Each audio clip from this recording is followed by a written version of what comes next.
Oi, gente, tudo bem? Eu sou Helenice Prim e vamos continuar com Cartas de Cristo. Estamos ainda na carta número 1. E agora a gente vai falar sobre a juventude de Jesus. Minha juventude e as experiências no deserto. Eu nasci na Palestina. Minha mãe estava convencida de que eu era o Messias. Ao contrário da crença popular, eu não era uma criança santa. Aos 12 anos, levaram-me até o templo para ser entrevistado pelos sumos sacerdotes, para que se determinasse se eu estava pronto para iniciar o treinamento religioso judeu. Fui rejeitado por ser demasiado teimoso.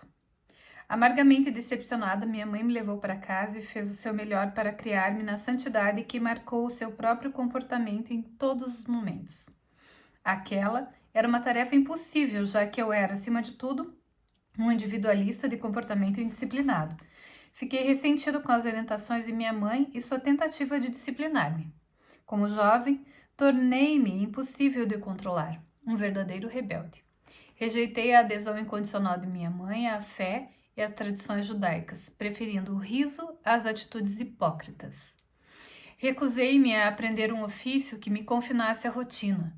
Escolhi misturar-me com todo tipo de gente das classes mais desfavorecidas, bebendo com eles, conhecendo prostitutas e me divertindo, conversando, discutindo, rindo e sendo um ocioso. Quando precisava de dinheiro, ia trabalhar nos vinhedos por um dia ou dois, ou fazia trabalhos que me pagassem o suficiente para comer e beber, proporcionando-me o lazer que desejava. Apesar de todos os meus defeitos como ser humano, minhas atitudes descuidadas e indolentes, minha obstinação e determinação egocêntrica para pensar minhas próprias ideias sem me importar com o que os demais pudessem pensar a meu respeito, eu tinha uma profunda preocupação com as pessoas. Eu era profundamente emocional. Em palavras atuais, eu seria chamado de hiperreativo, hiperemotivo. Tinha um coração caloroso, compassivo e empático. A presença da doença, da aflição e da pobreza me comoviam profundamente. Era um acirrado defensor daqueles que você chama de desamparados. Poderia-se dizer que eu era gente do povo. Vivi muito perto dele, em um espírito de companheirismo, escutando suas aflições, compreendendo e me importando. É importante entender minhas verdadeiras origens e minhas características na juventude, pois foram os estímulos que me incitaram, empurraram e impulsionaram a finalmente ser o Cristo. O que mais fortemente detestei e combati foi a miséria, a doença e a pobreza que vi ao meu redor.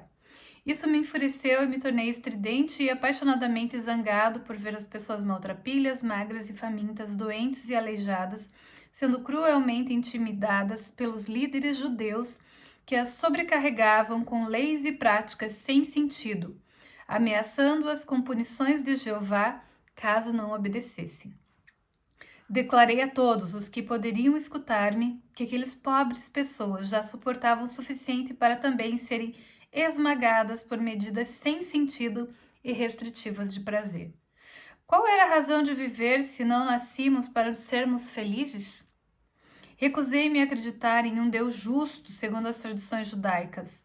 As advertências bíblicas proféticas sobre o julgamento e cólera de Jeová contra as pessoas me indignaram. Apesar de tudo, pessoas são pessoas, fazendo o que sua natureza humana as impulsionava a fazer. Nasceram pecadoras, então, por que deveriam ser julgados e condenados a levar uma vida de sofrimento e pobreza por não terem cumprido os 10 mandamentos? Qual era o sentido de tais afirmações? Para mim, essa crença judaica representava um Deus ilógico e cruel, e eu não queria nada com ele. Parecia, para mim, que se existia tal divindade, então o homem estava condenado à miséria eterna. A simplicidade e liberdade que encontrei nas encostas das colinas, nas planícies, nos lagos e montanhas refrescaram meu espírito interior e aquietaram minha cólera, que murmurava contra o Deus judeu. Assim, neguei-me a acreditar em qualquer palavra do que os anciãos judeus tentavam ensinar-me. No entanto, lá pelos 25 anos de idade, uma nova linha de questionamento tomou conta dos meus pensamentos. Enquanto eu caminhava sozinho pelas colinas, cada vez com mais frequência, minha rebeldia foi aos poucos sendo substituída por uma ânsia que me consumia de saber e compreender a verdadeira natureza daquele que, sem dúvida nenhuma, devia inspirar e respirar por meio da criação. Revisei meu estilo de vida e percebi quanto sofrimento minhas ações haviam causado à minha mãe e a muitas outras pessoas. Embora eu sentisse profunda compaixão pelos fracos e sofredores, minha natureza rebelde havia me levado a um comportamento egoísta e sem consideração para com minha família. O amor subjacente por eles brotou em mim e me percebi igualmente rebelde contra o meu comportamento anterior. Escutei falar de João Batista e do trabalho que fazia com os judeus que vinham falar. Escutei falar de João Batista e do trabalho que fazia entre os judeus que vinham até mesmo de Jerusalém para ouvir suas palavras. Decidi visitá-lo para que me batizasse. A caminho do Rio Jordão, senti-me muito entusiasmado com a possibilidade de ser batizado e começar uma nova vida. Eu sabia que, apesar do meu emocionalismo indisciplinado, também tinha nascido com uma inteligência aguçada e com um dom para o debate inteligente e persuasivo, o qual eu tinha usado caprichosamente e de forma negativa, levando as pessoas a desenfreadas discussões. Eu havia jogado fora o meu talento em troca de uma vida de egoísmo, preguiça e prazer. Como resultado, havia perdido todo o respeito dos demais e nem eu mesmo me respeitava mais. Pela primeira vez, isto me pareceu intolerável.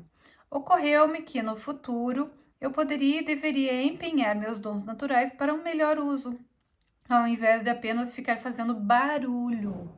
Talvez eu pudesse encontrar um caminho para aliviar a carga daqueles que eu tanto me compadecia. Até então, eu não havia sido útil para ninguém. Meu batismo.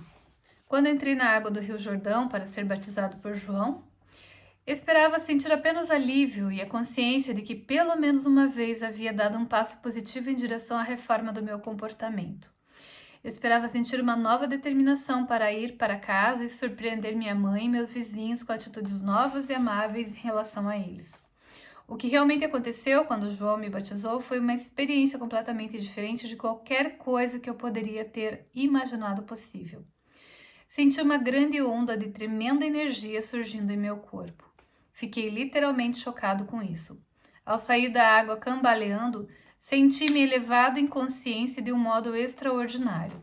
Um grande fluxo de brilhante felicidade levou-me a um estado de êxtase. Estava arrebatado e consciente de uma grande luz. Tropeçando, me afastei do rio e fui caminhando, sem saber onde estava indo. Continuei e, sem me dar conta, entrei no deserto. Por favor, observe. Minhas 6 semanas no deserto foram um tempo de total limpeza da minha consciência humana. Velhas atitudes, crenças e preconceitos foram dissolvidos.